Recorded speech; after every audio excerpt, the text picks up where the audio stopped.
until that last chord where I am not going to make an organist spam a 16th note chord. I guess past me didn't want to, at least. I mean, yeah. No spamming 16th chord note like this for organ.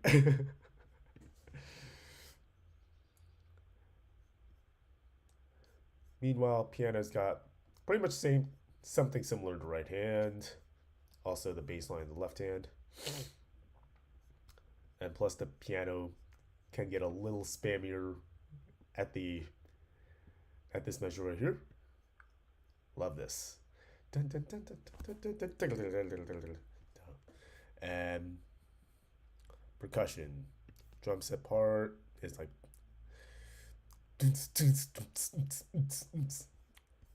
all that good stuff. And oh yeah, the Glock has the melody pretty much as I intended it. Excuse me. So bum bum bum ba dum ba dum bum bum bum bum bum bum bum bum bum ba dum ba dum bum bum ba dum ba dum bum. Pretty much as I was hoping the audience would hear it. And then only other percussion things to note, all these crash cymbals.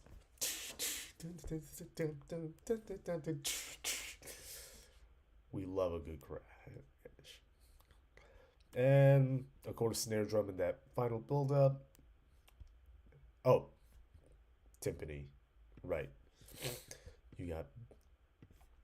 Yeah, most of this. So if you're looking for a score that has some particularly crazy timpani tuning changes, whatever, this is not the one. This timpani part is mostly in the classical realm of just 5s and 1s in D minor. Pretty much the only departure from how Mozart would score for timpani are the addition of these low Ds. Other than that, bing bong style. Exactly, Autumn Leaf. Yeah, and then we got woodwinds right here. Just playing those, playing that bum bum bum bum bum bum bum. I think that's the first appearance of some more high register flute. Yeah. Yep. This is one of those arrangements where I was like, well, I guess I'm pushing flute 2 to those high A's. Well, some of them at least. And then let's see, anything else to note about the woodwind scoring? Bum, bum, bum, bum. Okay, yeah, oboe has the melody. Clarinet 1 does an octave lower. Flute 2 and clarinet 2 octaves apart for the most part. Bass clarinet on the melody. Bass clarinet on the bass line. And oh, nope, never mind. There we go. There is an example of me putting those kinds of repeated notes in the sax parts. Bum, bum. Yeah, except right here, I'm not gonna make them do 16th note spam. But yep. All right. You know what? I think I've rambled enough for now. So let's go back to. Where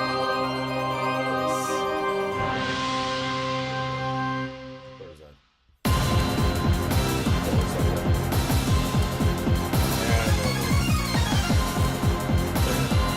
Yeah, this is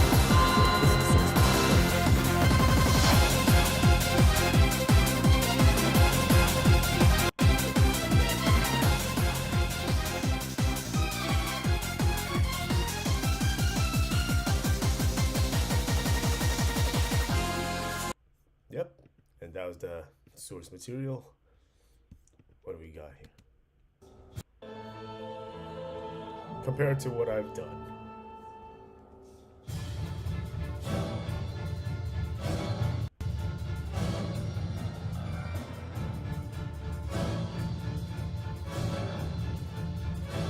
Oh, hang on. I forgot to page turn. You know what? I'll start over with you guys.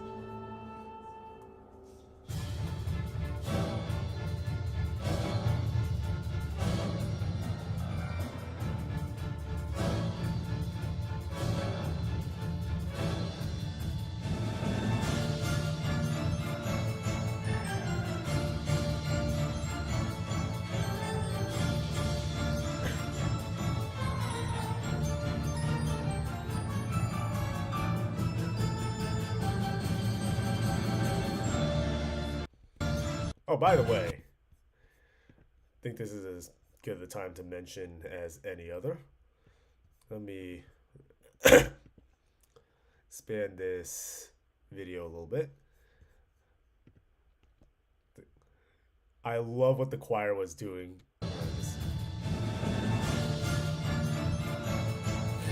Look at that. Look at the choir, guys.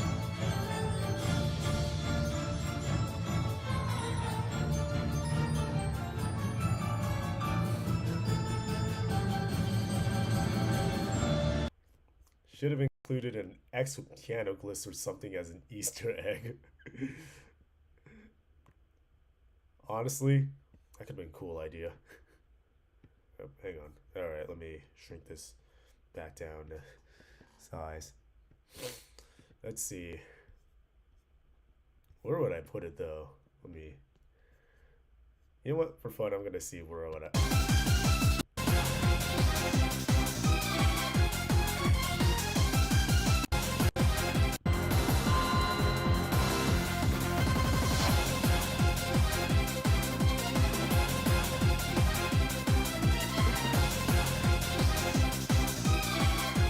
Where it happens in the original chart? Okay, I'm gonna have to look that up then.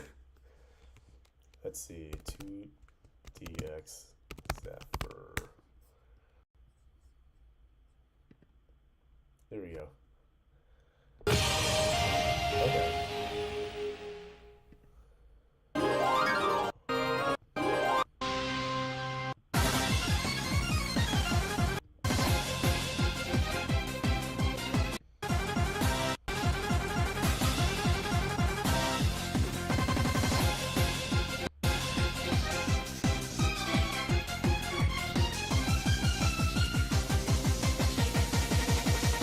Oh, okay, okay.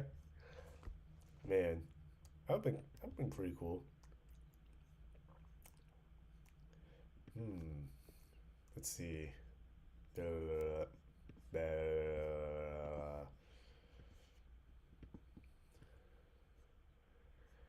hmm. Okay.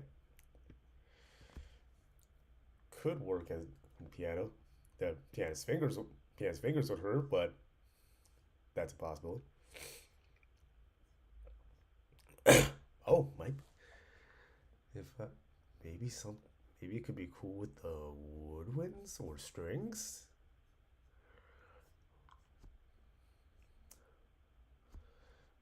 Like like I don't know. Let me see. Where's my drawing tool? It's me right now. Honestly, I'm having fun like imagining how this would even work. Like what if like like to be honest, no, what if I threw something like that in? Maybe we'd have the flutes do something like that. You know what? Let's kind of split it up like that. In what so that maybe we have flutes and oboes do that, and then clarinets and bassoons do something like that. Okay, this is actually kind of getting fun to think about. Hmm.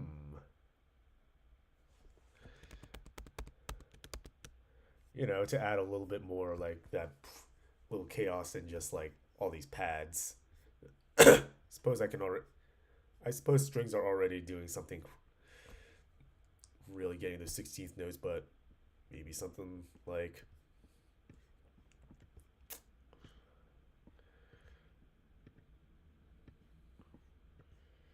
I guess there could be a debate about whether the viola should go up then down or then down then up, but other than that, oh, okay.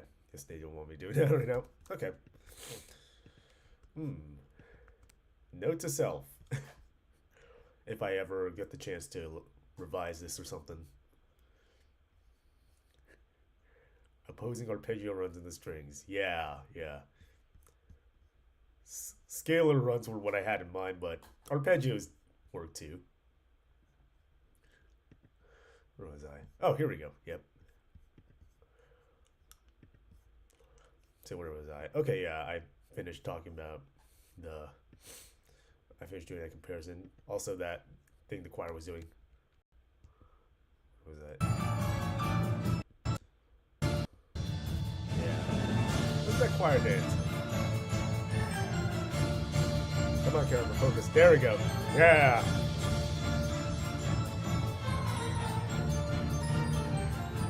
I love educating myself for that. Okay, we'll stop it there so that it's in the right place after I finish talking about the next section. Um, I guess nothing, not too many differences from the beginning of this arrangement, to be honest. Let's see. Especially after the second bar, we have the entry of the choir existing, and then on this. This is one of those interesting things about this song in particular. When you have that, we have like those booshes on the downbeat of the second measure of the phrase.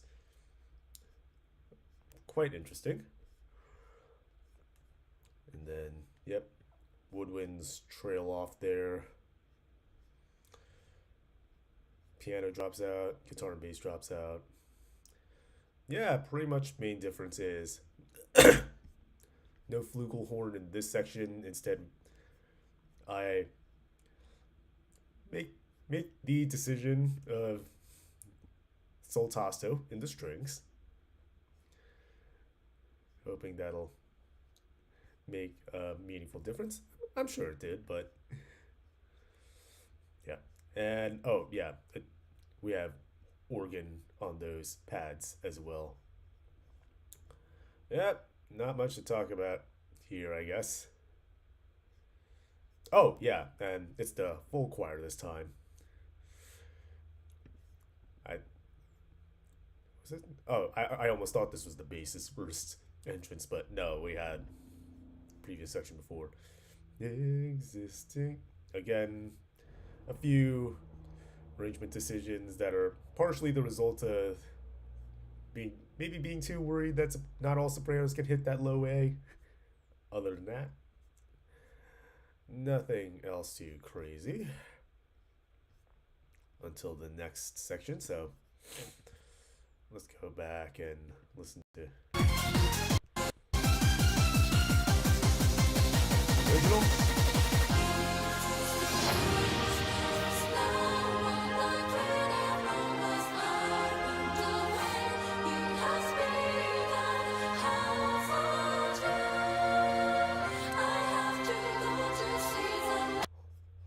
Yep.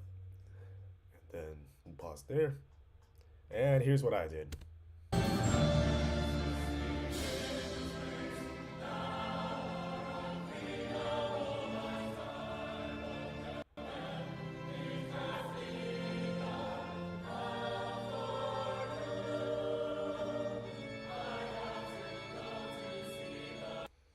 Yep. So there's that. And if you were watching a little closely to the video, you might have seen what the brass is doing. Yep. Which leads us to our next section. So, you might have noticed that I've been a little light on the brass so far. Well, not anymore. Finally, I let the brass come in. It's like, for most of these players, it was 62 measures of rest. I know, I know. It feels like composers are doing this to you brass players all the time in orchestral repertoire. But I actually had a reason to make most of you wait 62 measures. But yeah. But yep. Probably the main feature, probably one or two main features is this giant brass chorale. Let's see. I get we can go over what this entails for in my score. So yeah, I have two horn parts, two trumpet parts, a flugelhorn part, your standard orchestral trombone section, euphonium and tuba. Although I'm pretty sure in this performance, both horn parts were doubled.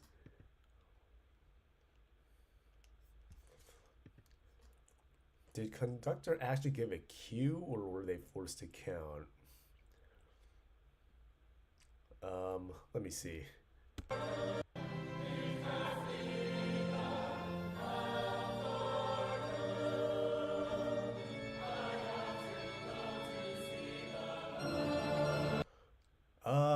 Yeah, hard to tell from this video, I think. I think that would be a question for the conductor more than it would be for me. I cannot tell just by watching this video.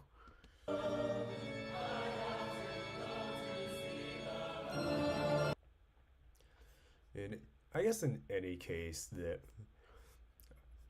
I'm not exactly sure I made it super duper hard to figure out when to come in. Yeah. Yeah. Did I write cues in their parts though? I hope I did. Otherwise, otherwise I hate myself. Oh my god. Let's see. Did I? Let me check the parts really quick. I have a ton of updates, so it might take a while for me to find them.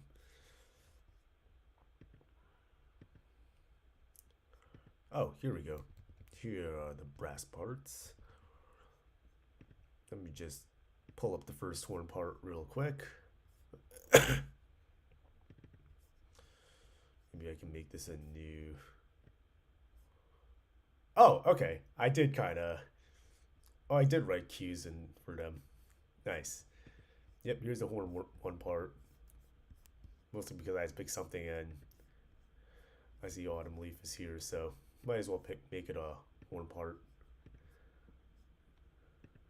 Yep.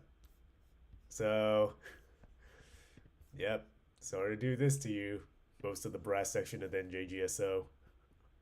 But yeah, here we go. There's your 62 measures of rest, and then you finally get to come in.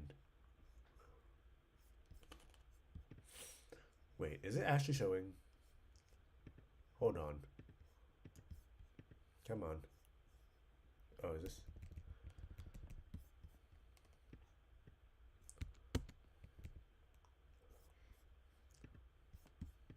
Hold up.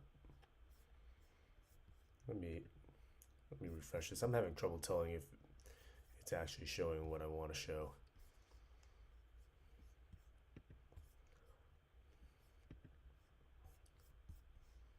No, come on.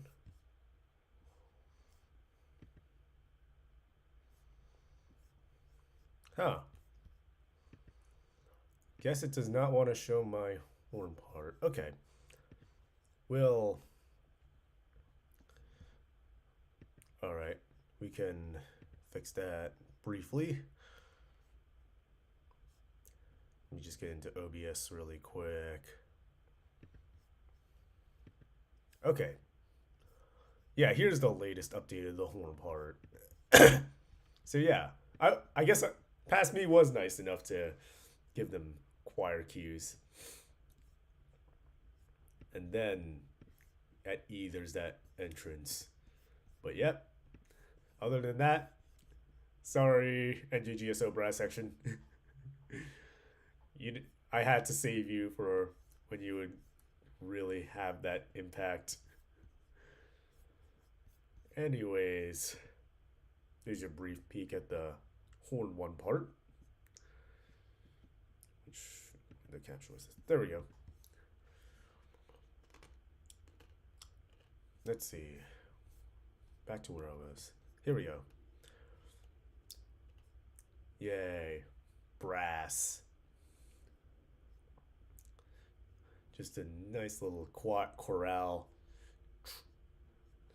Flugelhorn, trumpet, one.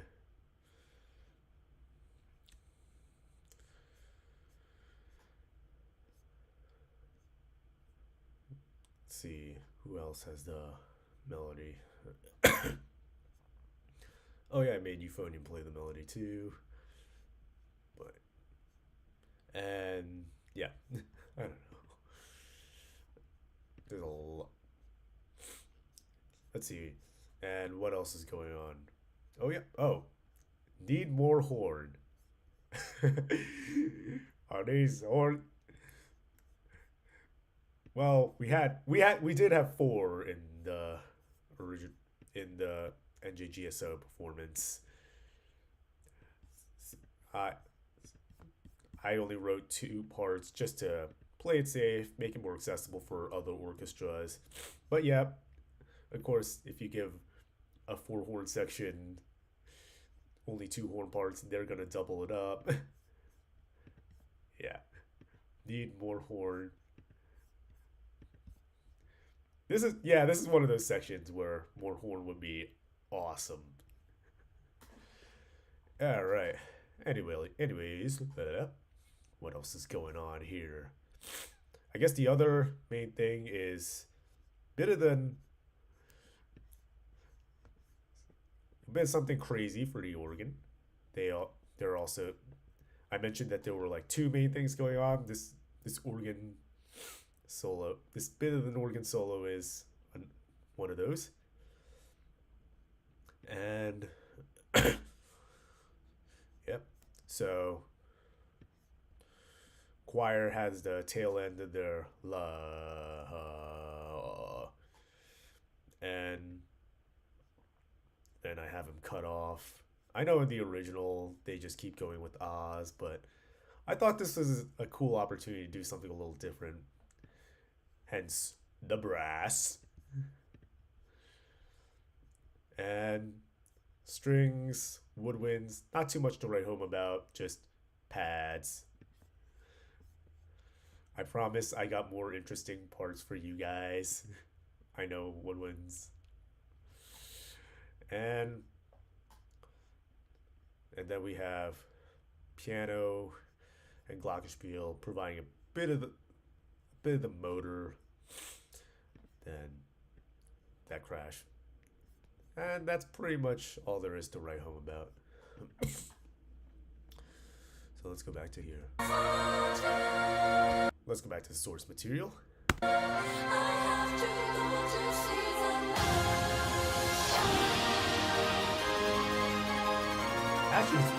Actually, it is really hard to tell if that's what instrument that is after the second bar. So I guess that's why I felt like I could take some creative liberties.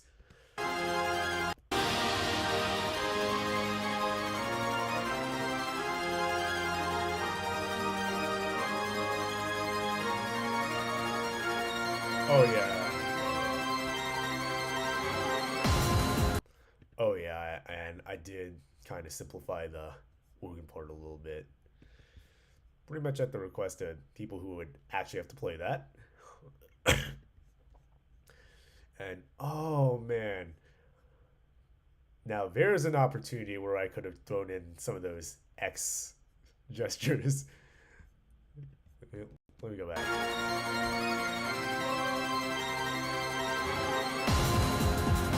Right there. Oh, dang, missed opportunity.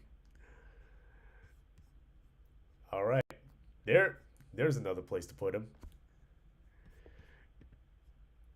So there's another place to put Azure Sniper's idea of throwing in some X's in the score. X gestures. Noted.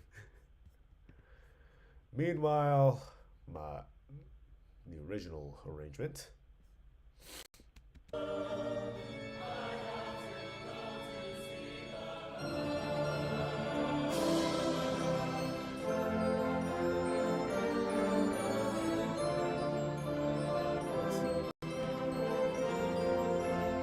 Let's see. I feel like you'd have to just be a 2DX player to know to even that kind of stuff. Yeah, I've been. I'm pretty casual as far as 2DX players go, to be honest. That's why I had to look up what you meant by that X. In terms of BEMANI, I'm more DDR sound voltex coded, but like what was it? 2DX. Where, how what was I? Where was I? 2DX. I got up to what was it? First Dan or 1Q? Let me look up how those work. Let's see. Let's go to the. I guess Beastrover was the last version I've ever gotten a chance to play. So, if any information about the. I ruined my wrist, so I can't play 2DX anymore. Oh no, I'm sorry. That happened to you. One day, yeah. I too wish I could play 2DX more often than I already do. But let's here we are. Let's see. Anyways, would I have to look up Dan courses in? Okay, yeah. 2DX Dan courses. Okay. It was not this. It was not charts like these. Okay. Yeah. Oh no. 29. 2DX 29 was the last version I really played. Yeah, I definitely remember clearing a course that had Vitrum, Lethal Weapon, that started with Vitrum. Vitrum's an absolute banger, by the way. And let's see. Oh yeah, yeah. First Q is the highest 10 I've cleared. One day I'll get first 10. One day. And it might be a while because I just don't get that many opportunities to play 2DX these days, but one day, one day.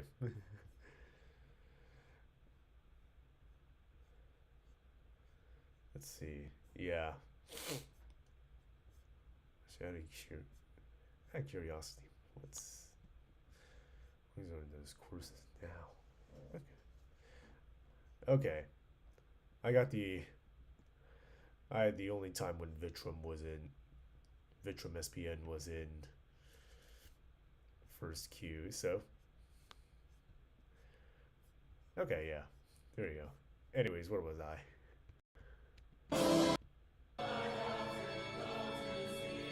Brass.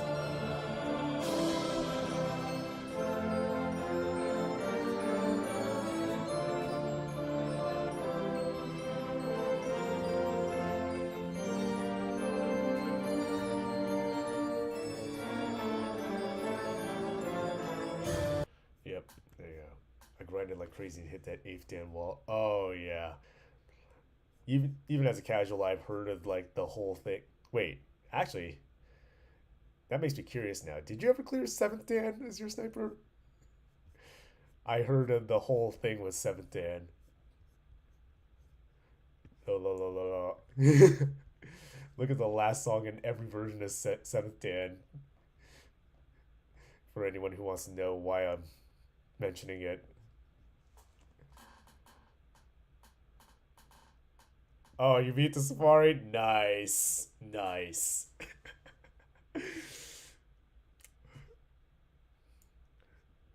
Yeah. For anyone who. Here we go. For anyone wondering why that's being why I'm mentioning the Safari. It's just is it's an inside joke how hard the single hyperchart is to the compared to the rest of pretty much every seventh dan course. Oop.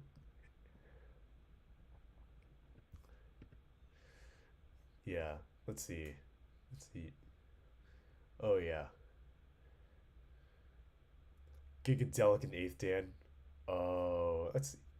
You know what? Let me see. I'm curious what you mean. Gigadelic. Oh wait, no, I gotta look up.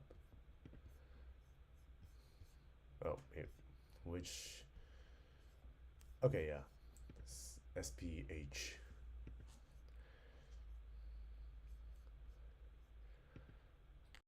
Let's see.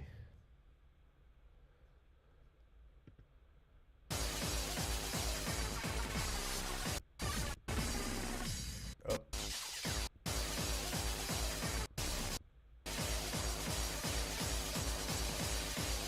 I looked up the website.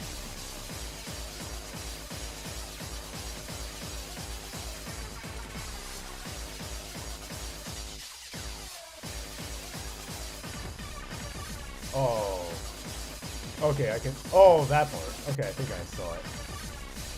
Oh, I can see how that's hard for two player. That has got to be evil. Yep. Man. Okay.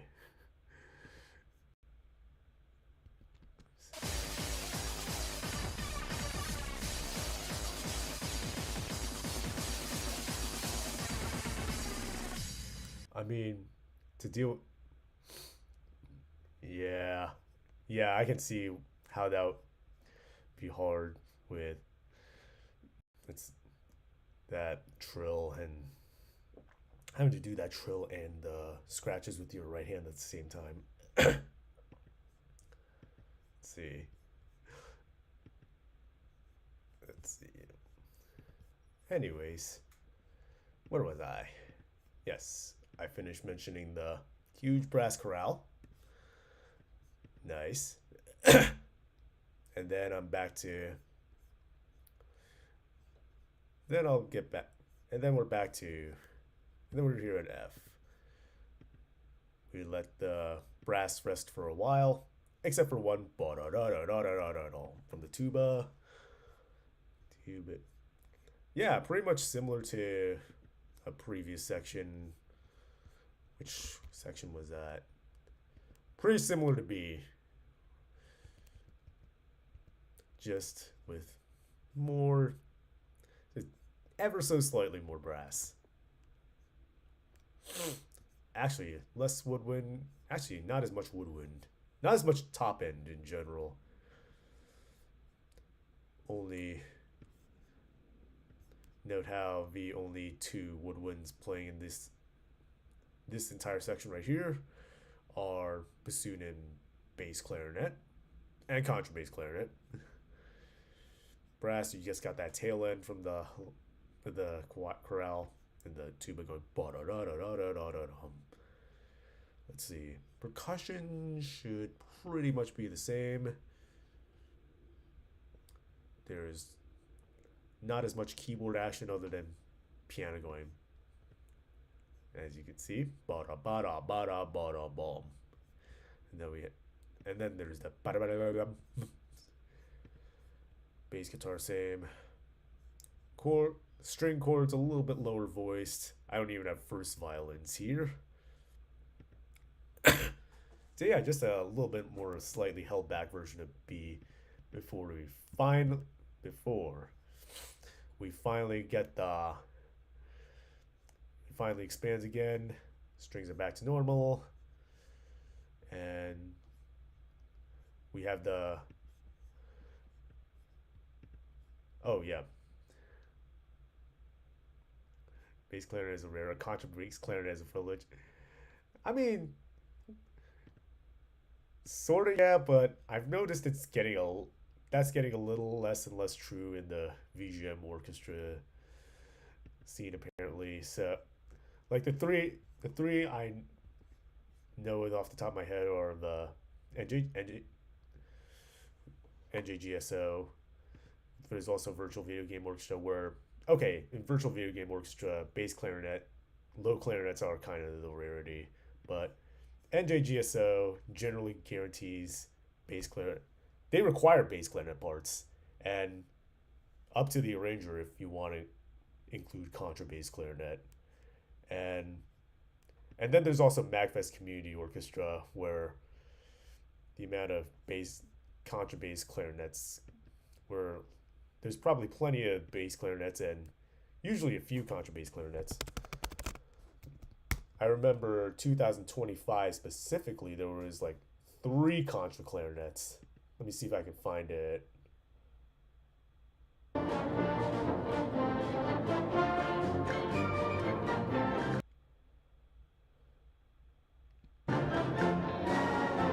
Oh, here we go. Let's see. I think I spotted the contra clarinets. Well, okay. I guess it's not super here. It's not super easy to tell if those are all actually contrabasses or maybe one or two of them are contra altos. But yep, there's two Magfest Community Orchestra 2025's contrabass clarinet section. I mean, then again, this is usually like a ad hoc orchestra with a bit of the situation where we have like where every instrument section is bigger as a result of this being a community orchestra thing. So the orchestra as a whole is like how many how many do I want to say? Yeah, there we go. This big. There's a huge orchestra. Yep, and of course, definitely huge enough that even though we have a choir, they have to be um, mic'd up a little bit. If I get an E flat clarinet, I'm happy. Yeah, yeah. I mean, sometimes you have to look a little hard for that. I think NJGSO usually has room for the E flat clarinet if you need one. And let's see. No VVGO has a few.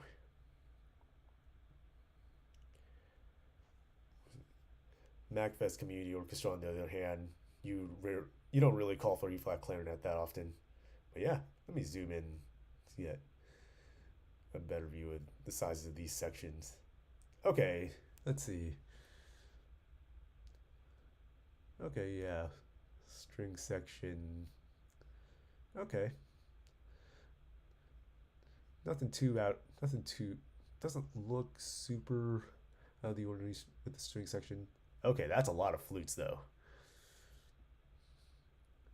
Yeah, I am just looking at this picture. It's my first time really looking at how many we have. That is a lot of flutes. Let's see. Okay, sizable saxophone section. Considering we call it an orchestra, not a band. Oh, man. The bassoon section. Okay. Let's see. Oh, there's our trumpets. Those are our trombones. Okay. Oop, there we go. Got a little bit of the arrangement of that the Harvestella main theme there. This is another one of those orchestras that usually plays video game. Oh yeah, three sousaphones. Wait, let me see if I can. Let me see if the. Let me see if we can find the part of the video where the sousaphones do some dancing. Okay.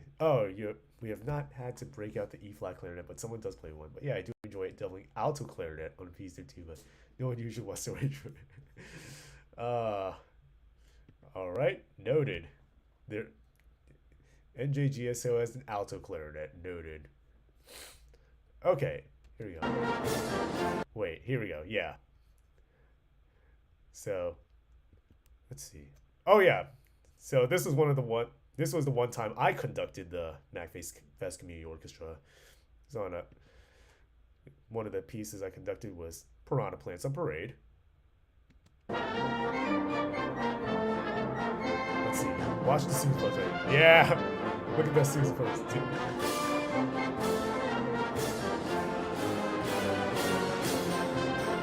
Oh wait,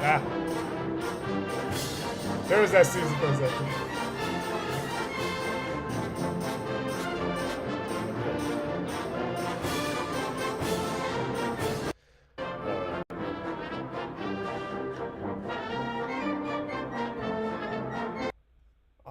I'll be real. I could have done a better. There is a part of me that feels like I could have done a better job conducting, but actually, this might not be. Actually, so funny story. So this is like towards the beginning of my time up on the podium. I was kind of like, calm and collected a little bit.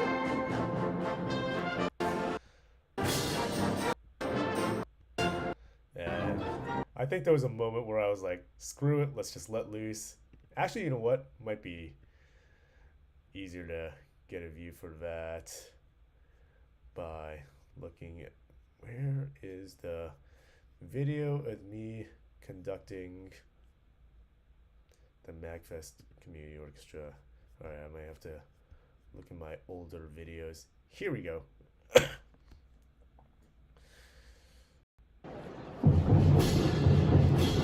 So yeah, nice, calm, collected at first. Little clinical. We're gonna be a bit harsh myself. Yeah, the reason I was chosen for pieces like this and the other one I mentioned I was a drum major in high school. So they were like, yeah, let's give him the ones that feel like marches. And right here, I'm like, screw it, let's just let loose, have fun.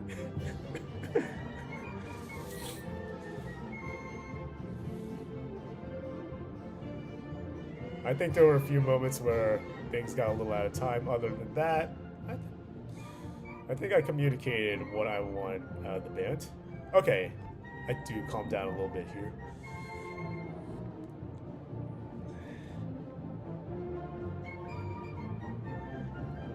Also, shout out to the person holding the camera. Just not just for doing that for me, but also standing behind the piccolo section. Believe me, I know what it's like to have to be that close to one piccolo. Hello, I can't imagine doing stuff.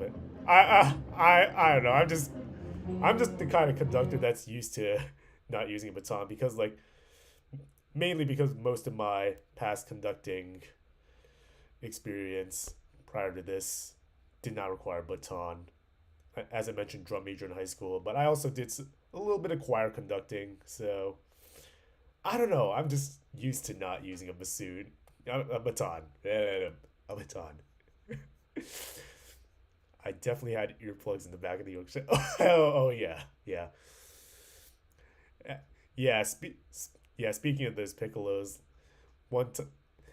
this I know how painful piccolo being too close to piccolo can be from being a drum major because actually with the bassoon as the evil foolish. Yeah. Excuse me. Anyways, yeah, with those marching band indoor we'd rehearse indoor at first, and where I was conducting, piccolo was like all the way to the side, which meant they were like, I don't know, at most 20 feet away from me, I want to say. Yep, that is not fun. Even 20 feet is quite close. Especially if aren't people like between you to take some of it. Yep. Let's see. Yeah, I think during one of the rehearsals I was telling the violas, let's see how silky smooth we can make this. I was like, and yeah, the violas did a great job with that.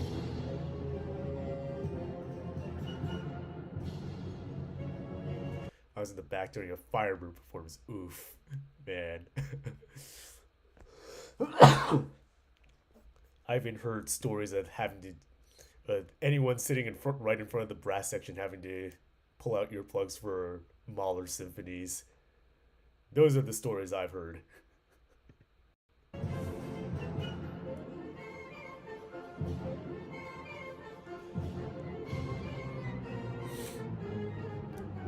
Yeah. I guess I could have done a little bit less looking up in the sky. Well, more like the glass ceiling that was like probably 100 feet or so above me.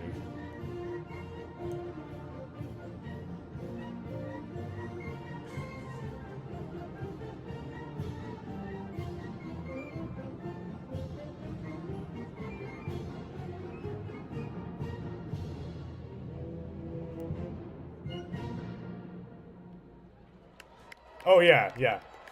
Yeah, there was that moment where I gaslit the audience into thinking it's over.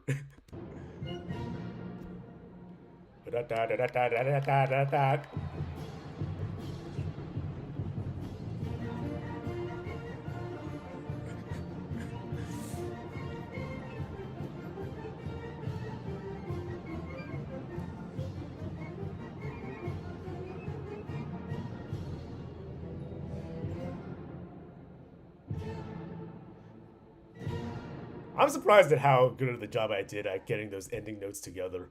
I'm not gonna lie. True to the gameplay. You'd be surprised at how many Project Sekai songs gaslight me into thinking it's over.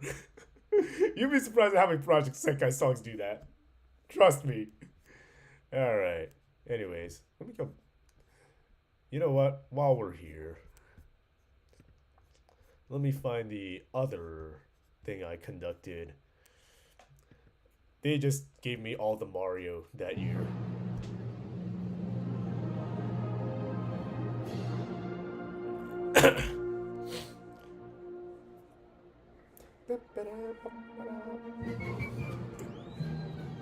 That siren whistle.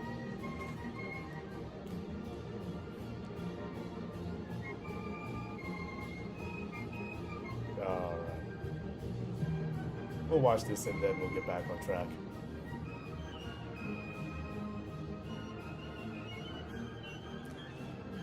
Alright, and this is where I look at the I feel tired for the hand symbols guy, true. But anyways, yeah. And this is where I'm like, alright, trombone what was it? Trombones, euphonium, tenor sax, and bassoon. Alright. This is where I was like, alright, you guys.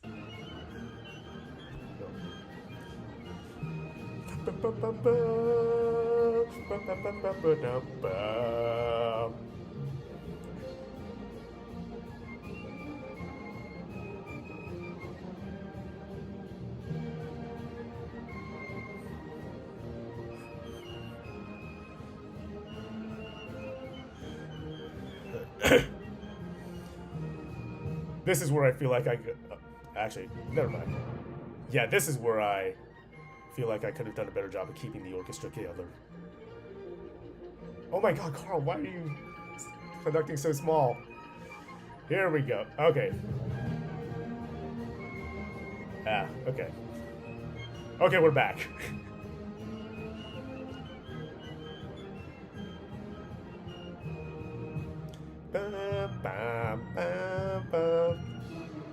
and then the the most Beethoven ending ever. Well, not really, but kind of reminds me of how Beethoven ends things.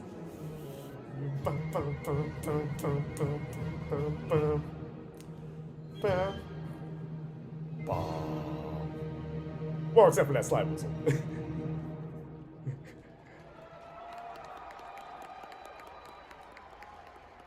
Yeah, there you go. Take a nice little bow for the audience, and then I return to the. You need 5/1 cadence for like 4 more minutes. Yeah, basically, yeah. Anyways, all right. I think I got sidetracked long enough. Not that I mind being sidetracked. But yeah, let's get back to where we were. Yeah. Here we go. Oh, did it? Yeah. Okay. Here we go. The part of. Now we finally get to one of the more recognizable parts of Xepher. We have the. It's pretty much the same. A lot like the previous section, except for the addition of the few instruments, basically. So we have the saxes doing bum bum bum bum bum bum bum bum bum bum. I guess I wasn't too afraid to add that after all. And oh yeah, finally, and I finally let the brass do anything other than be like front and center. So you have the tuba and euphonium joining in that bass line. Bum, bum, bum, bum. And what the saxes were doing before, now I have the trumpets and trombones doing that. Oh yeah, horns can be on that. Jun, jun, jun, jun, jun, jun, jun, jun, jun, jun, on that grind too. First violin's back in with the rest of the strings, basically. Those 16th note runs at measure 82. Oh yeah. Speaking of which, now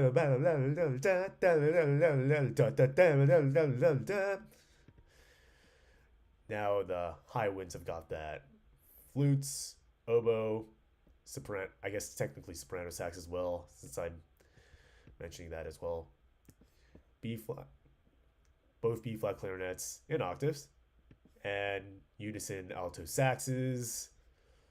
Let's see who else got it. If I had electric guitar, they would have it too, but guess not. And yeah, organ. And then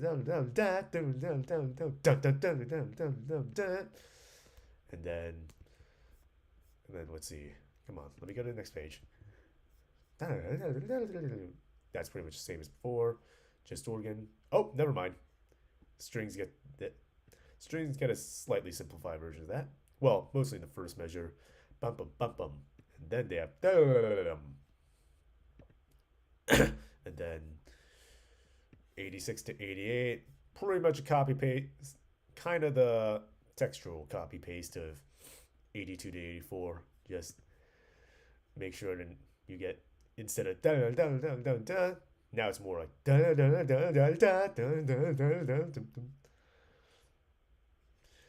and let's see, and then 89, we've seen this measure orchestrated like this before, sans the, save for the addition of brass on those 16ths. This is one of those moments where they need to get their double tonguing game up and running. But yeah, let's do the thing where we listen to that original versus source material versus arrangement. All right, here we go.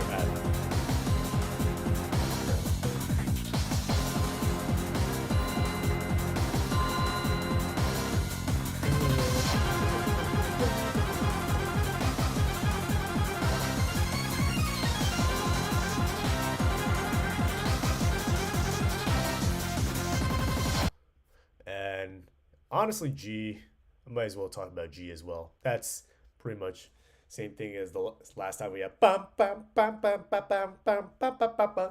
Pretty much same thing as that, except except plus brass. Let's continue listening.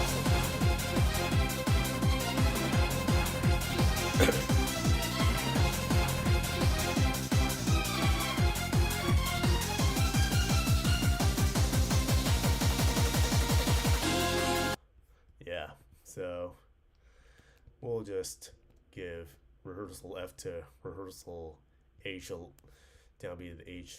Listen here.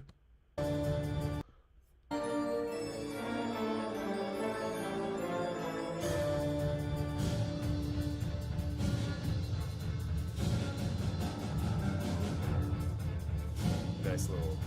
Oh, that's jump was nice. This one. Dun, dun.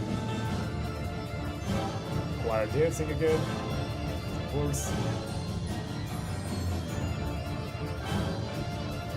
Oh yeah. That's just block runs. Sounds so much better with the brass.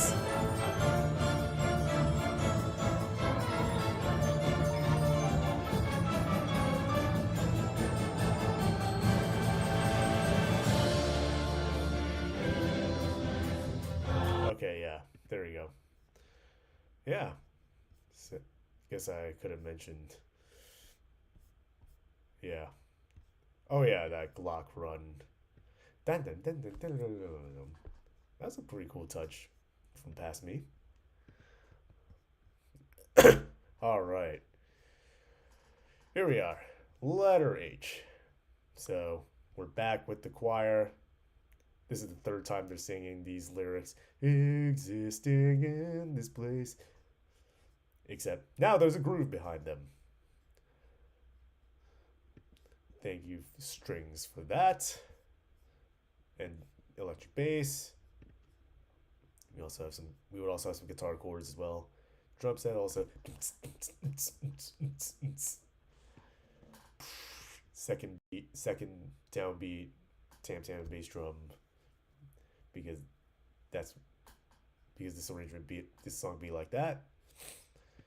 Okay, we do fade out like a good chunk of the brass section, except for euphonium and tuba and octaves on that bass line, and woodwinds, basically doubling the choir. Let's just go with that. And percussion, other than those accents, you got now are unclean little 2 and 4 accents, which are also here. Guitar, strings.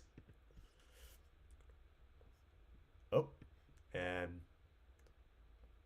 also bass clarinet, who is otherwise being given a break here. Okay, and yep. And piano dot just to boost that presence of that line along with bass clarinet. Yeah, not much to say here.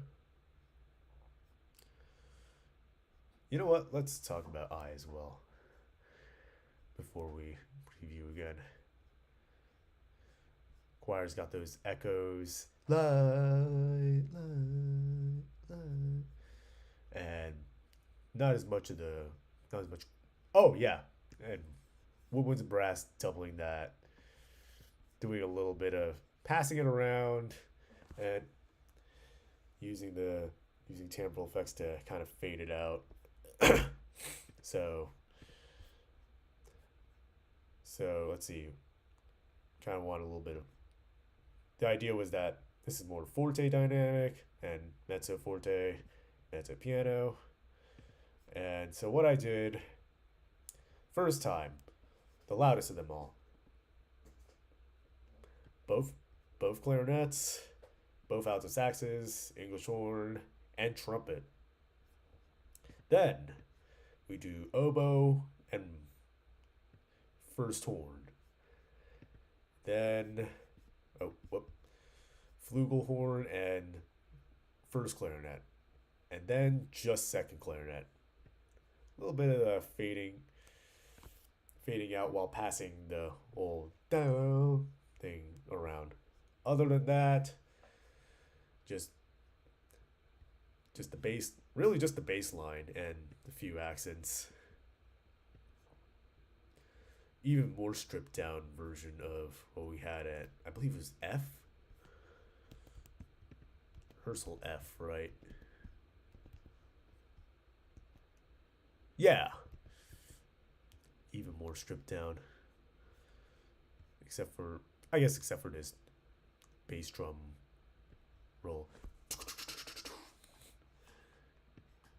And then this timpani right here, I guess. Oh yeah, and we make room for this. Da, da, da, the stars in your, yeah, stars in your eyes, stars in your heart motif. Da, da. Violin ones first, da, da, da, and second violin, da, da, da, da, violas, da, da, da, da. Similar thing in the woodwinds. We got flutes first, then oboe, then then first clarinet, then the other clarinet and bassoon an octave lower. But yeah, that is there's that section from the re-entry existing in this place all the way to right before stars in your, all that good stuff. All right, let's take a listen. The original.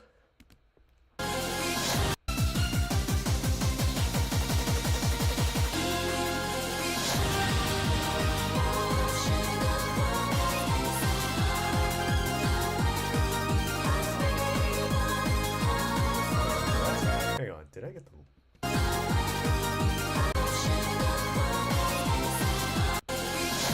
Okay, I might have put the wrong lyrics if we're trying to be accurate to this platinum long version. But I mean, with compared to the game version, I guess this is fine, to be honest.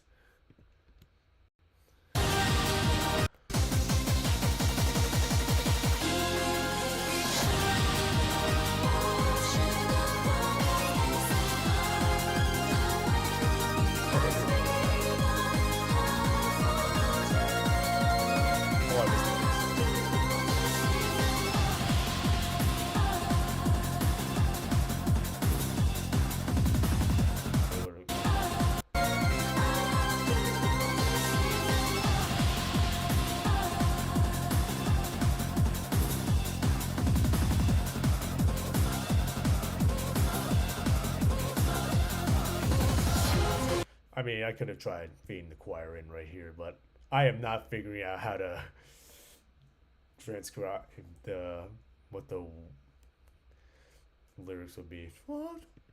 It sounds like some kind of effect. I am not gonna figure out how to. I was like, I'm not figuring out how to do that. Let's just move it to the strings and woodwinds, I guess. Back to the original version.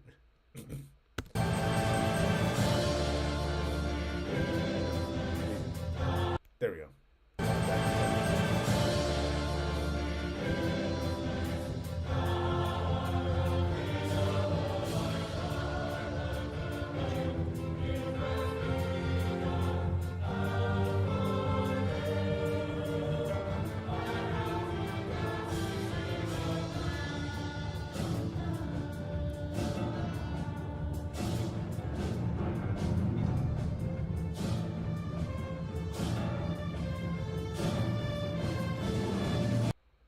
Yep. All right. Yep. So there you go. And now we get into the stars in your eyes, stars in your heart, all that good stuff.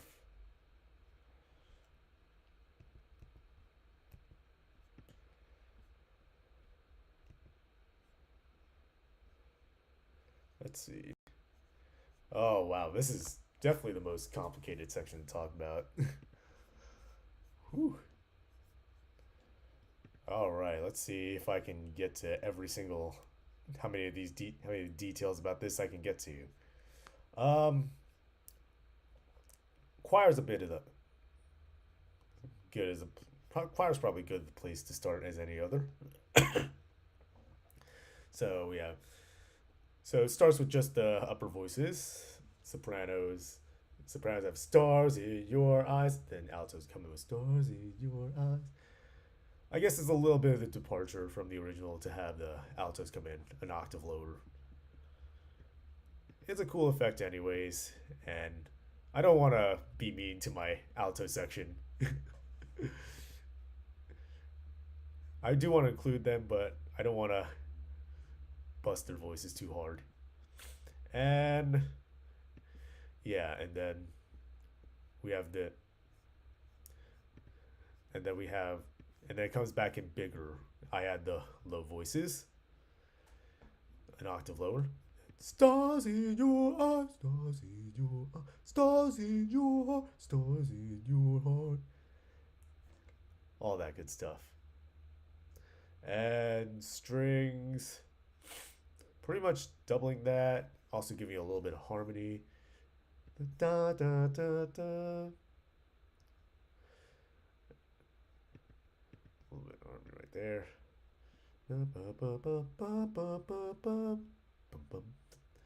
Cellos are doing more adding to the groove than doubling the choir. And basses just give me a low. I was like, basses just give me a low D.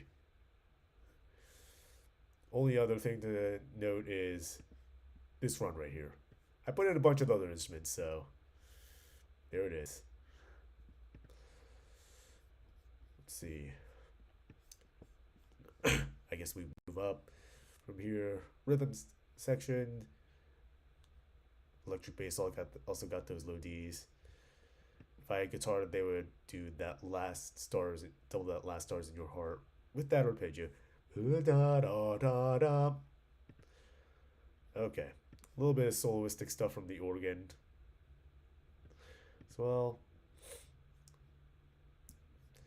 Piano's mostly sticking to when we still got that little groove.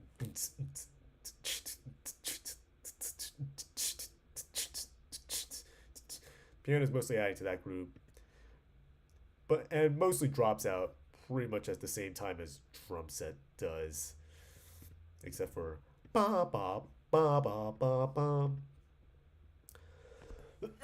All right, drum set, groove for first 4 measures, and then take a break for 4 measures. Basically, that's what this is. Then bass drum. I think I had some muffled hits before. Oh yeah, the 16th note. It's right there. And then snare. Yeah, most of the percussion is just accenting things. Oh, and that one run in the glockenspiel too, I guess. Yep, timpani's got some low Ds.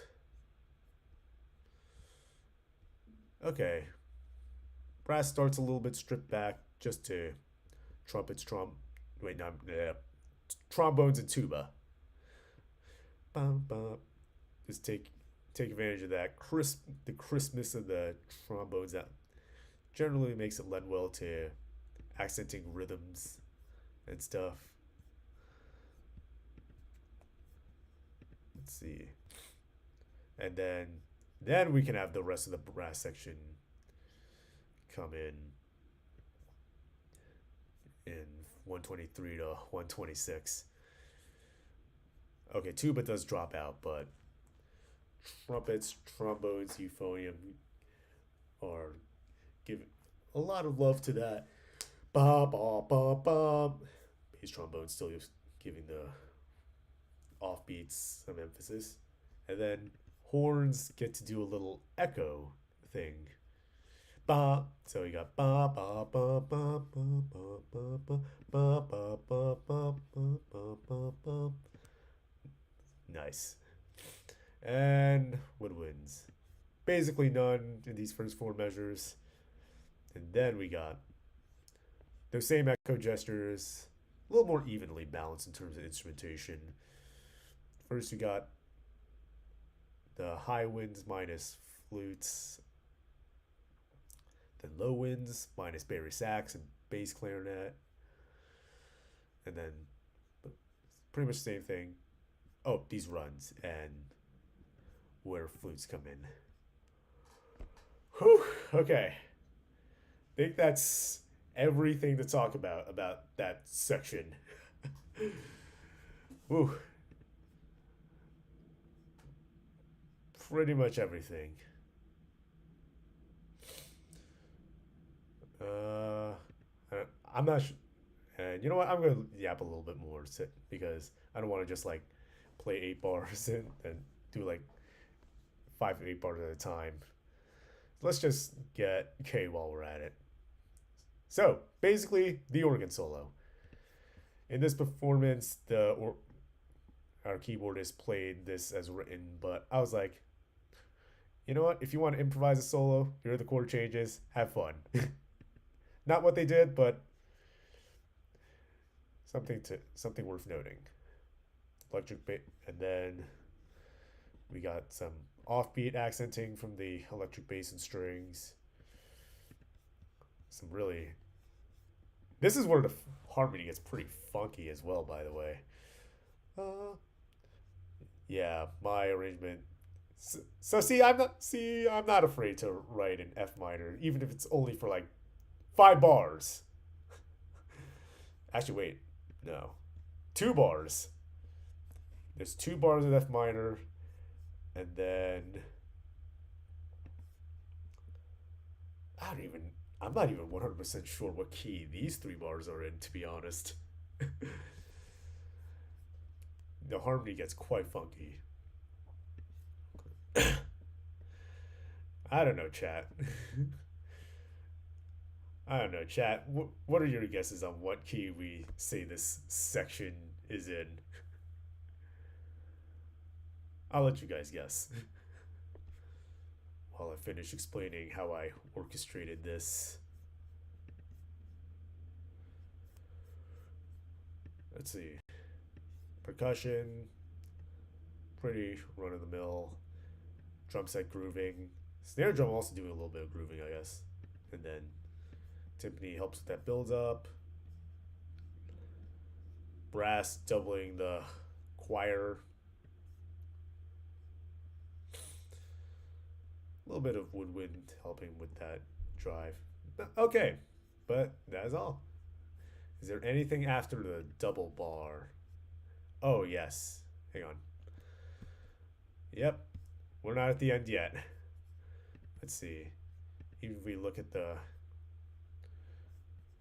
original version. Yeah.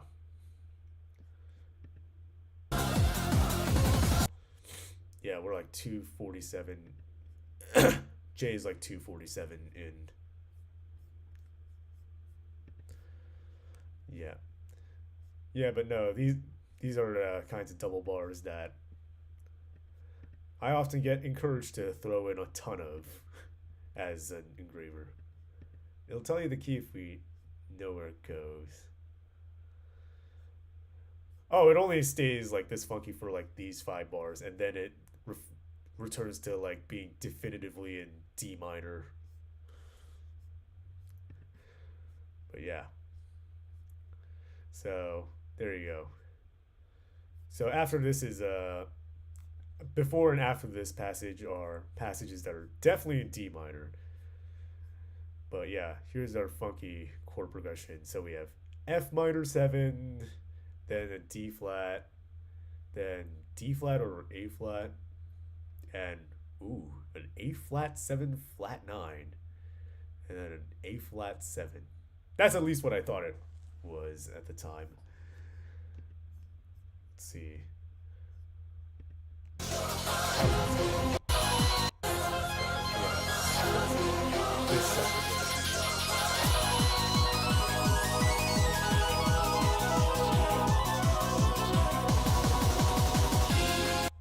Yeah, that section right there.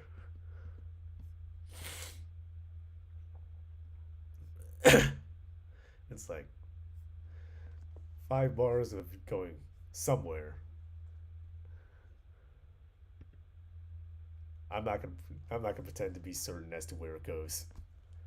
It sounds cool though. All right, here we go. Let's just listen to this whole section now.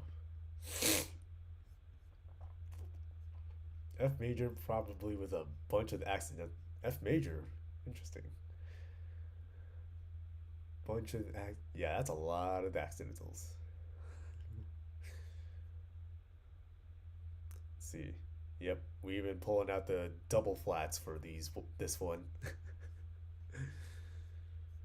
Well, unless you're a horn player, in which it's just F flat instead of B double flat.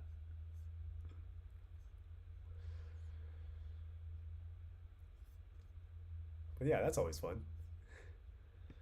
I guess no matter which key, like it's meant to go with the relative major, but attached to colors.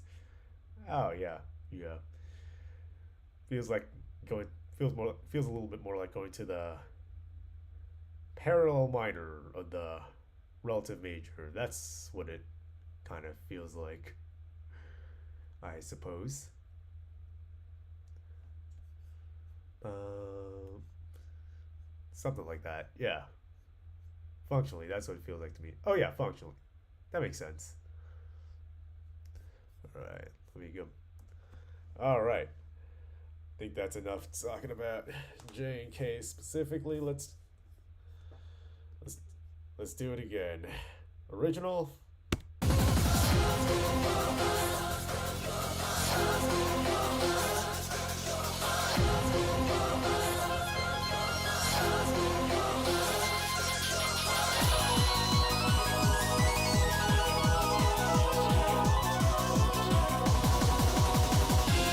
So there's that.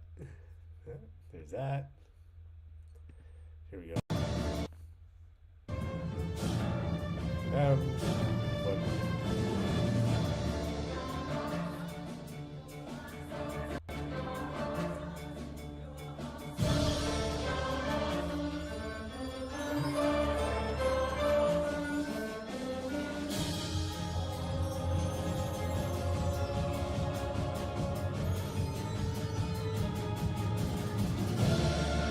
and we're back to D minor.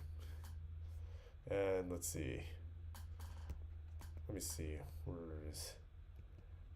Let me come on. Let me go to the next page.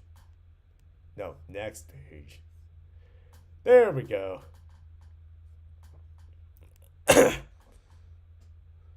Yep. Okay. Not too different from the.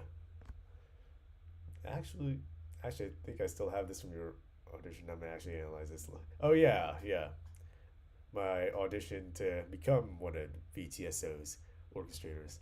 For those of you who don't know the context of what as you're talking about, I did. I was basically when I said I wanted to be an orchestrator for VTSO, I sent him in my audition. I sent this, and he was like, and yeah, this is part of how I got in.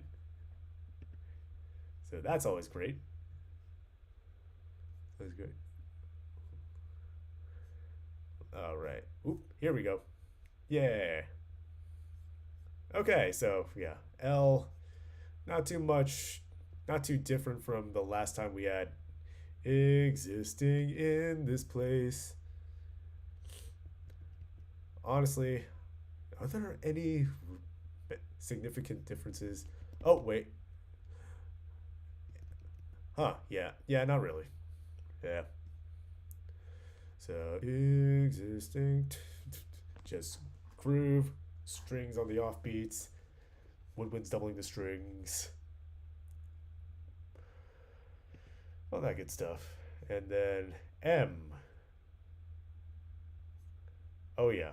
I do beef up the orchestration a little bit as we get into the first time we have different words on that. It's melody. You will live in shadow. Oh, shade and come at the eighth sin. Strings are the same, guitar is the same, percussion, bass. Oh yeah, brass. We got more brass. I did hold back on the trumpets though. I did hold back on specifically the trumpets, but other than that, brass. And let's see.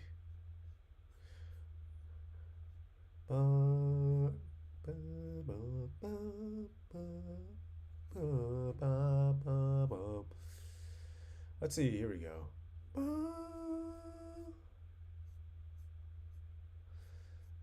And then let's see. I guess this is like the first flute entrance in a while. And oh, timpani roll. Nice. And some things to help build the build those final two measures where the melody actually does change. Everything into nothing. I promise that it's important that the choir does not breathe between everything and into. I promise that's important. Oh, organ's back. Yeah. Okay, not much to speak of, I guess. Just listen to L to M.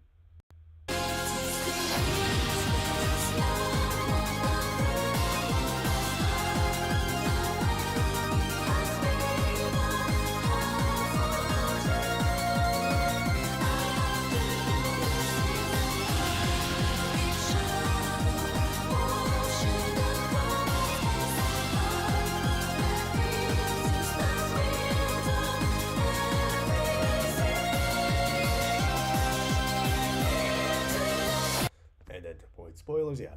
But yeah, oh, excuse me. Let me take you something real quick.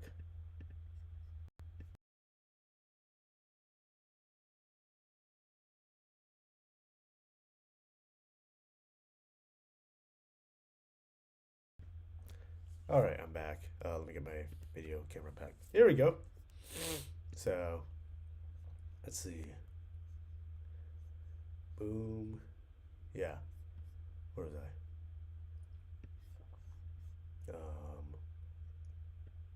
Oh yeah, there we go. Yeah, the brass, the beefing up, the fact that this section's a little thicker in orchestration than the previous. Bit of the creative liberty, to be honest.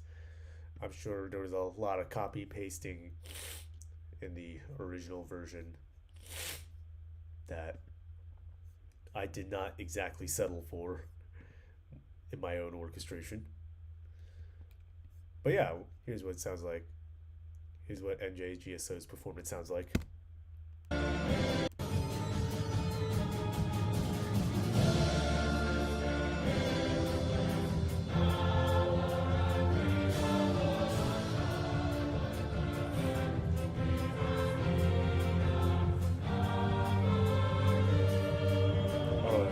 Go.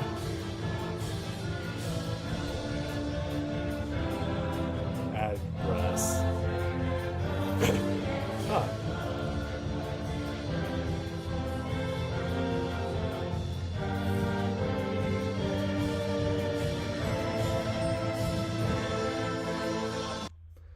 I guess the brass's entrance was a little bit more subtle than I thought it was. Oh, yeah, that makes sense. I marked the mezzo, marked most of the mezzo piano, anyways. That makes sense.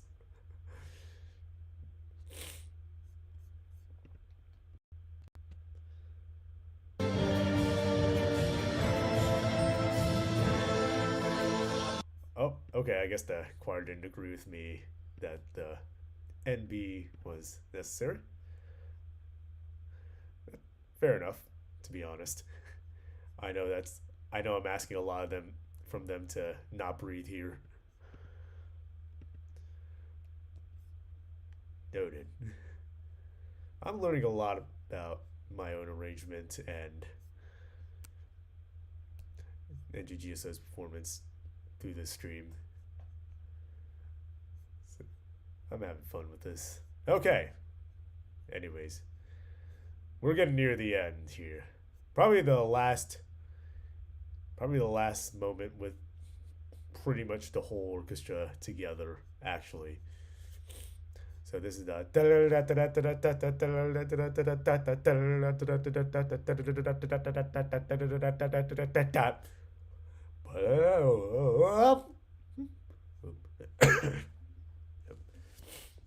all right, yeah. So here we go. Where was I? Come on. Yep. strings basically get that whole shebang with a few simplifications in the lower strings, plus some passing back and forth with that last arpeggio thing. And oh yeah, choir is just holding that last syllable. Excuse me. B Locrian is my best guess. Let's see. Something in Locrian. Let's see. Oh, I guess B. Oh, you mean the original wasn't B Locrian, because I guess in my arrangement that would be more like A flat Locrian, I guess. Yeah. Yeah. Yeah, A flat. Okay. Oh, yeah, yeah. Let's see. I see where you're coming from. In harmonic writing, then yeah, flat the five.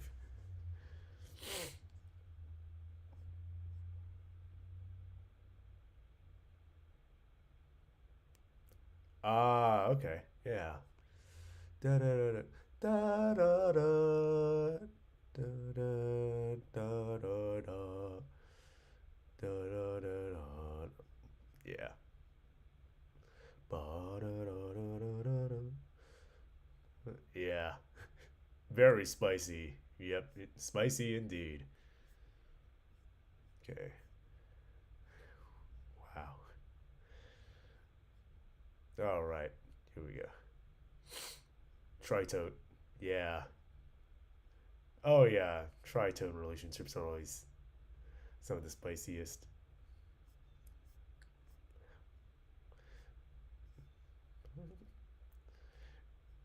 Just veer off into the tritone for a couple measures and then we back.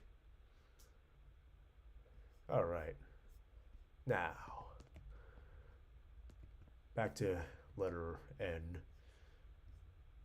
I mentioned strings have that rhythm. Strings have everything basically.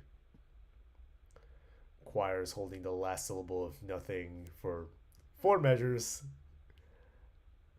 I know, I know, I know, I'm cruel. I get it. Bass guitar is the bum bum bum bum bum bum. A little bit of accenting what's important. Same with piano and organ. Basically unison. Dum, da da dum. Drum set hi hat got that rhythm. Snare drums accenting that. Then pretty much most of the percussion is done. Got that final one. Oh, timpani, you're here too.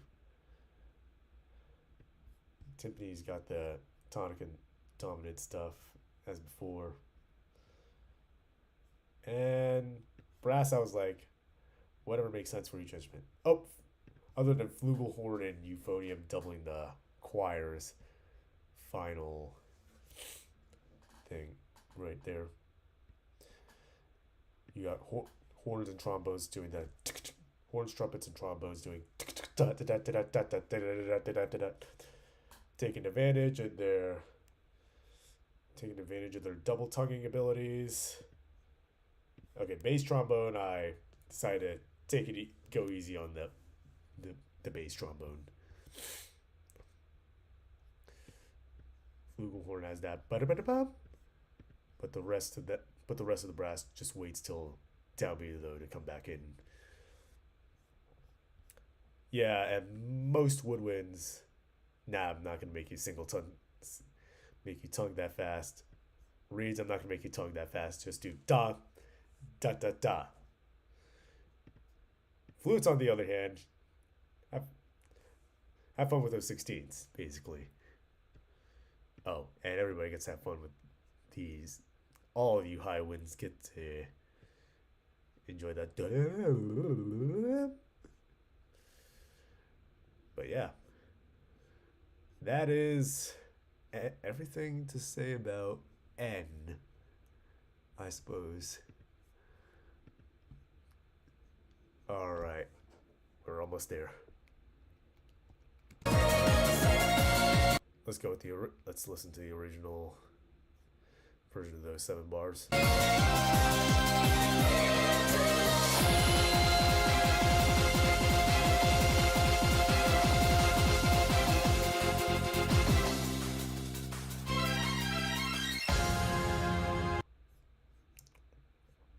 Yep, there we go. And let's see how NJGSO does it.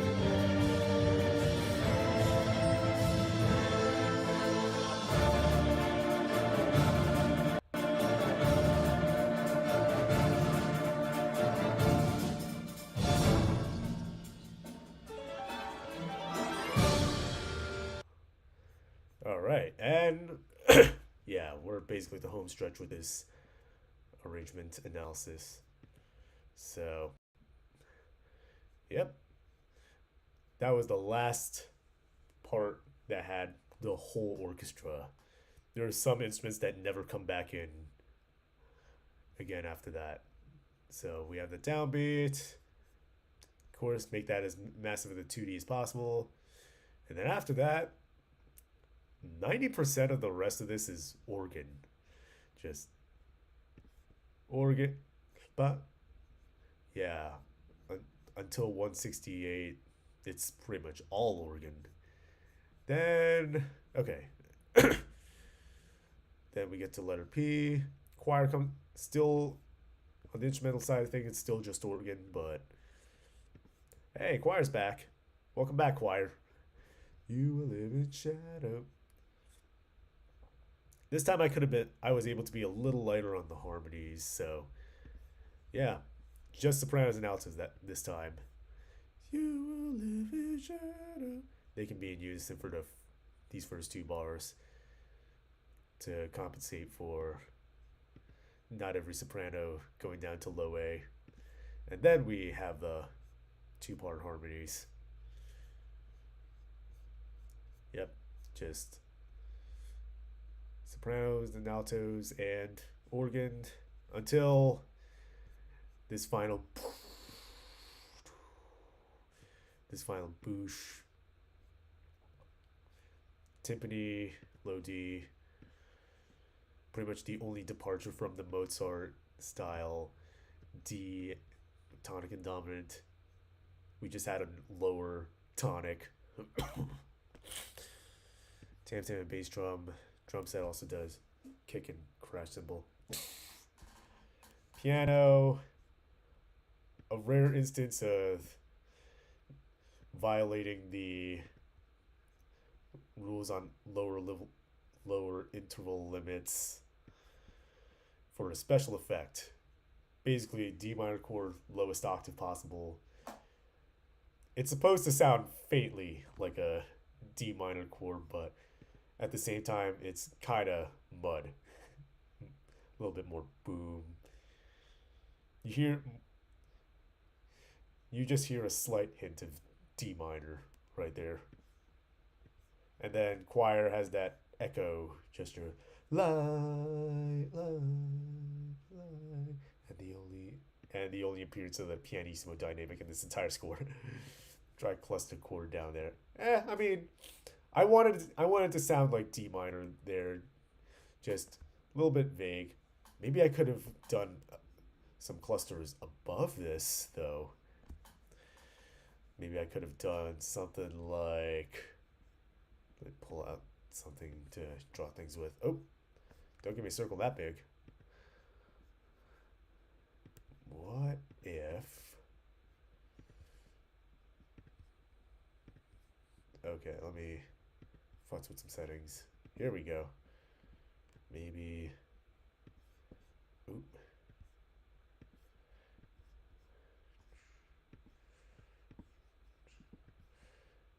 Actually, you know what? Maybe I could have made this 9 chord, add 2 chord.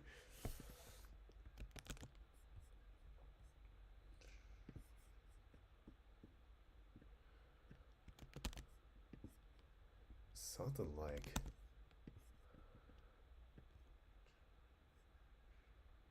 like that.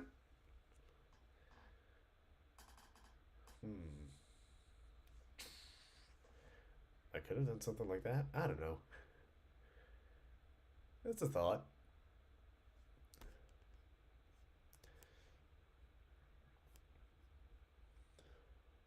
Da, da, da, da. Let me actually pull up a. Let me actually see how that sounds. Uh,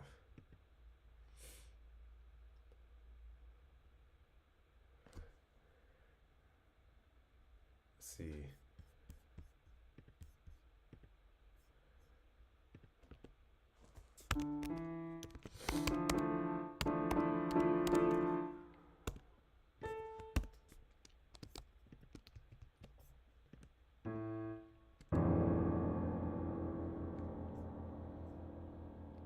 Okay, maybe.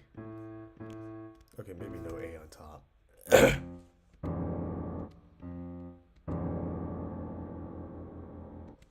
Maybe.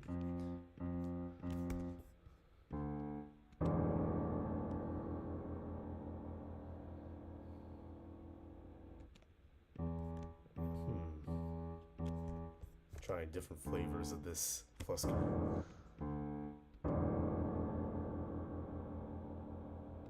Or actually.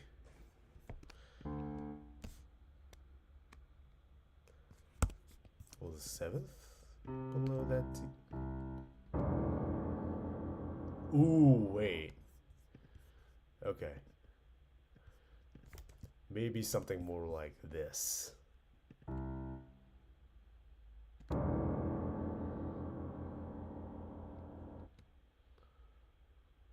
Hmm.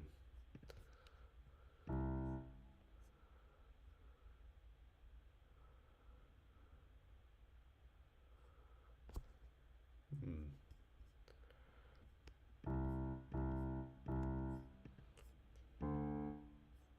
Let me try something actually.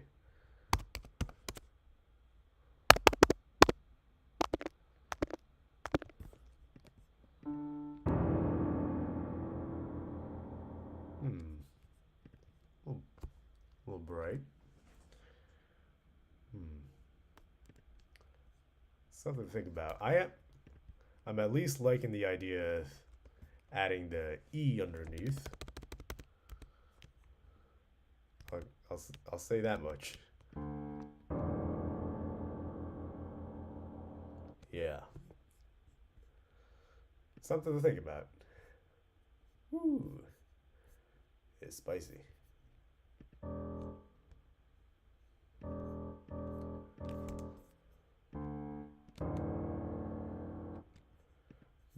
All right.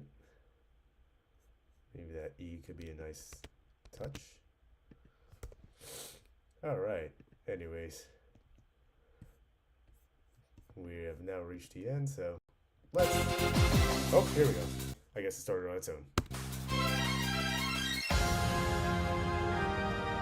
Just Oregon. I guess I could put strings here, but.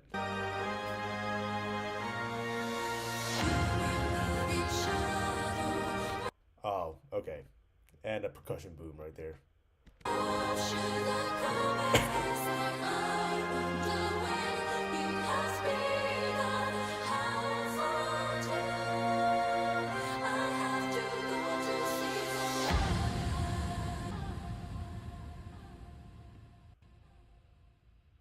Yeah, the really low chord giving slight D minor flavor.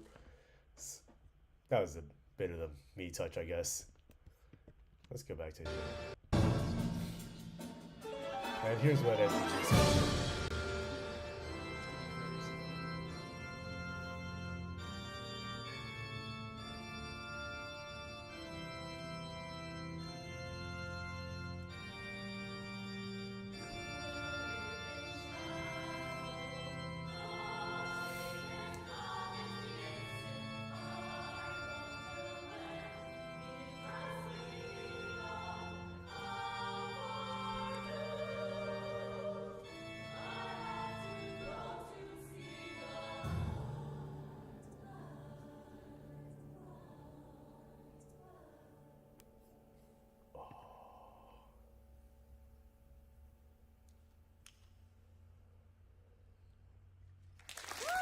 I love how they just. I'm starting to realize how much I love how they just let that last quarter ring out. Oh, that's awesome. All right. Yeah. So yeah, there we go. That is that's pretty much it. That is pretty much all of my Zephyr arrangement. A lot of cool things. There's a lot of things here.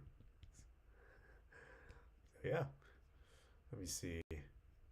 Anything else I want to talk about before I choose to sign off, or maybe veer off into something else? Yep. Okay. So basically, the order of events is like this: choir and strings and flugel, and then all the piano arpeggios, and then we finally start grooving.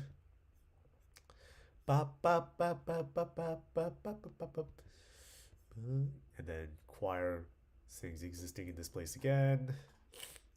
Full choir. Actually, oh yeah, letter E. Fun fact.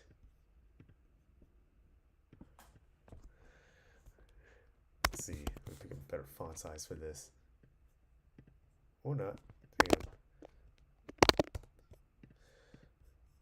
So, fun fact. I used to also have this written in the brass parts at E. That coming through in OBS? Yes, it is. I used to have this marking right here.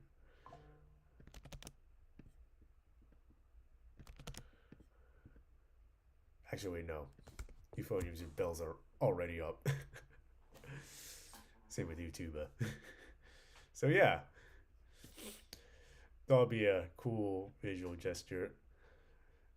NJGSO's NJGSO did talk me out of actually keeping it, but yeah, there. But yeah, this was a thing, and could have been a cool visual effect. But hey, I get it. I've been told that it might not be super great for intonation and stuff. But yeah, it's like the brass's first entrance in this entire arrangement, and it's supposed to just like be bum bum bum bum bum bum. So there's a cool fun fact for anyone curious. Let's see, and yeah, groove, down down down down down, and then bum bum bum bum bum, but bigger thanks to the brass, and then choir plus groove, and then that cool little echo gesture at I, and then and then probably the most orchestrationally complex section. Stars in your eyes. Organ solo. Return to the choir here, and then bigger. And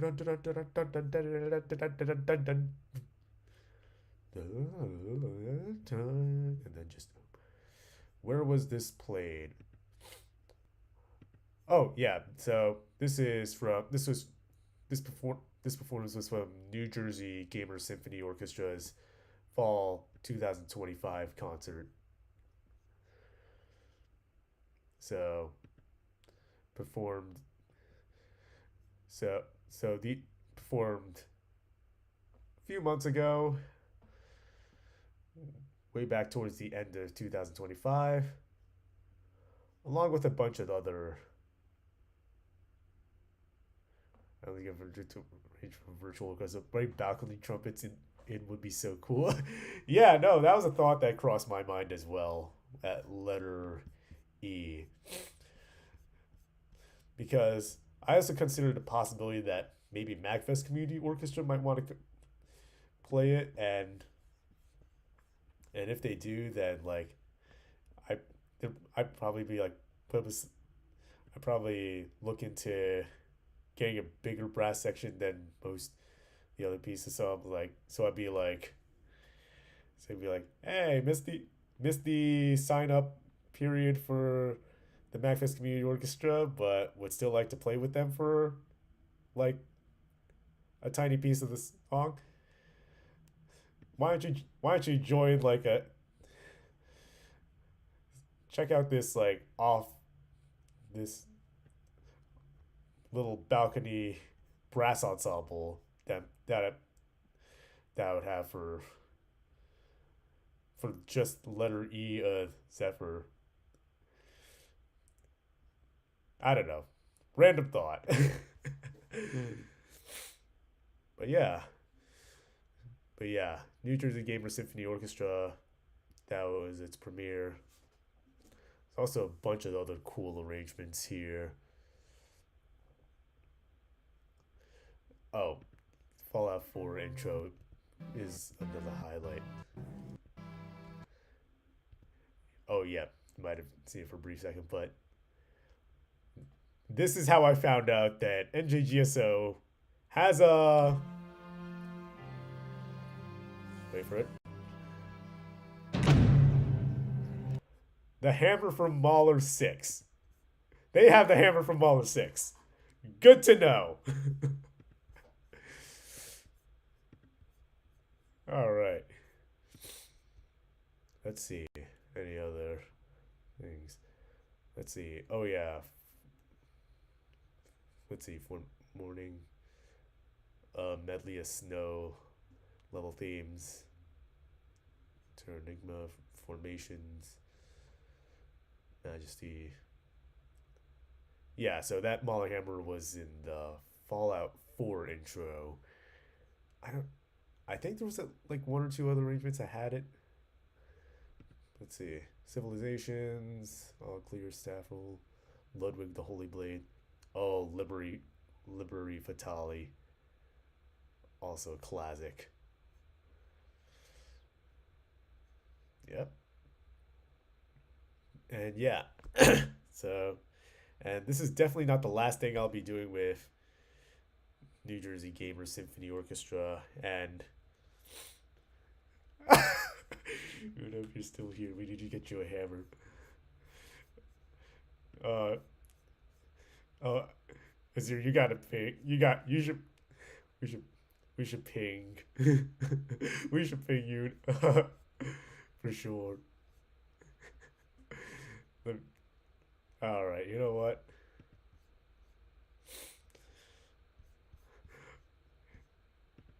I'm like, I'm tempted to like screenshot that message and then ping Yuna in the Discord.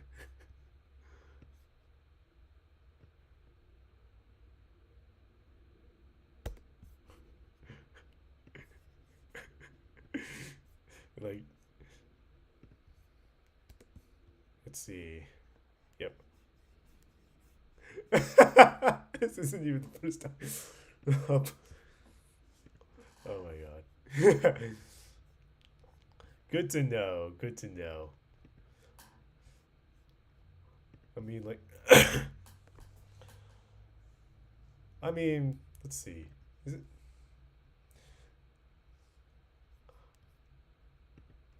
Okay, like, let's see. Isn't Mahler hammer one of those instruments where like you kind of just build it yourself? Let me see. Where'd my copy of Samuel Z. Sullivan's How to Write for Percussion go? Oh, there it is.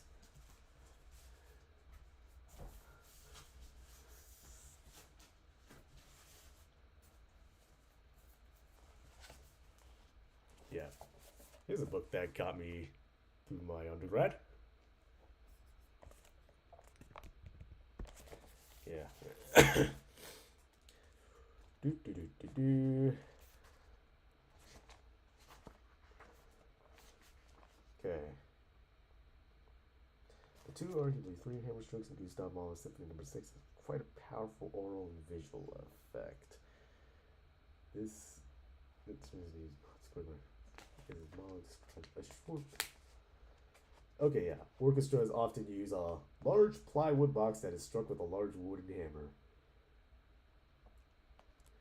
Yeah, I've heard of like millions of different solutions. Some people like even resort to like uh particularly huge bass drum instead. That's what I've heard at least. But yeah, it seems like the most common solution is giant plywood box, hit it with a sledgehammer, boom.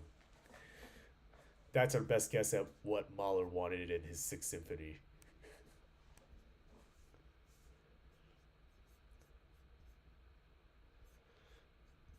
All right. Let's make it a set of cats. Oh my god. Let's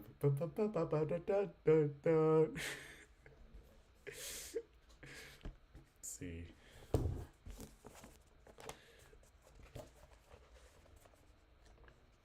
Let's see. What else can we get? Unit.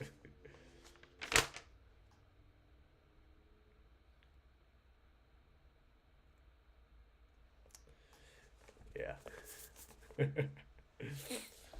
All right. Let's see.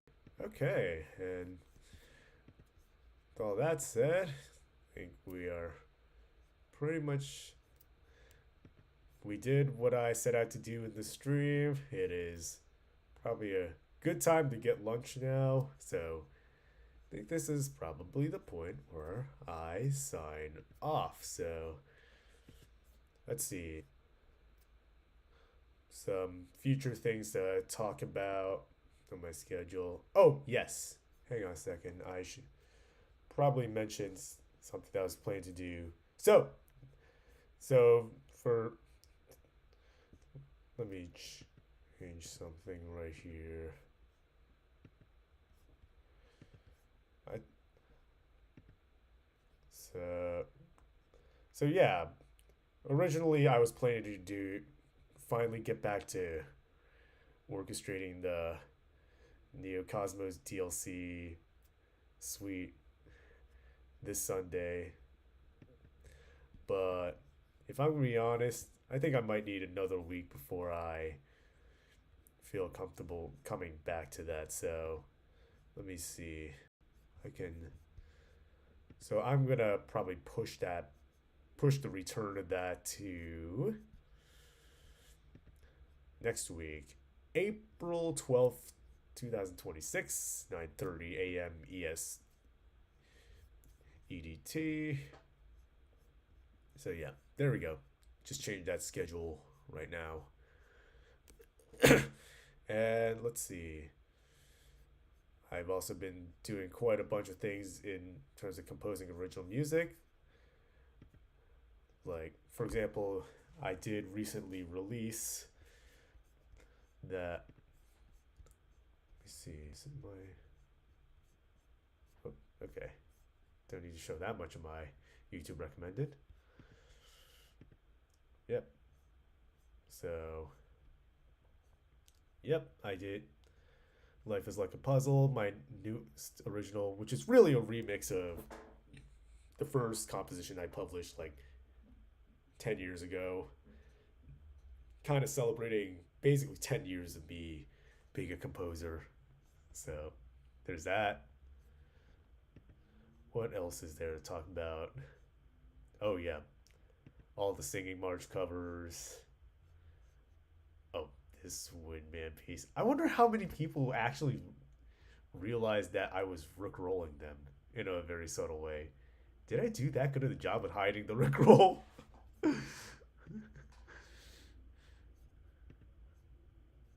Yeah. Actually, let me.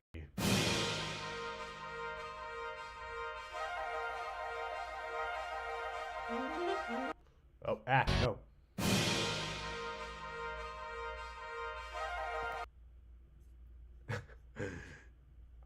I guess the Wingdings font didn't help too much. Like, look at this. Like, that Tiffany line. We're no strangers to.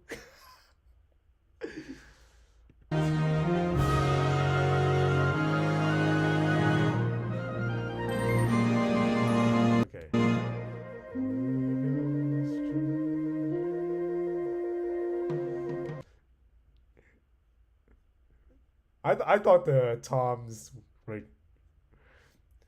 right around here would. Oh, hang on. Actually, oh yeah, I should probably zoom in a little bit more. I thought toms right here would kind of give away that a little more that it was a subtle rickroll. I mean, yeah, I don't know. Yep. Looking back at everything I did previously, all the singing march stuff. Also especially check out the collab I did with Koi High back on day 14. I love me some Rhythm Doctor. Let's see. There's a lot of things that happened since the last time I streamed at all. Got my got the cover of Fuel I did with some members of VVGO. And okay. Yeah. Yep, rescheduled this Sunday stream for next Sunday. But yeah, there we go. So that's everything I wanted to do this stream. I mentioned my plans for upcoming streams. Oh, and I'm gonna be releasing a YouTube video on this later, but listen in since I also have an original track on this compilation right here. Track should be track 11.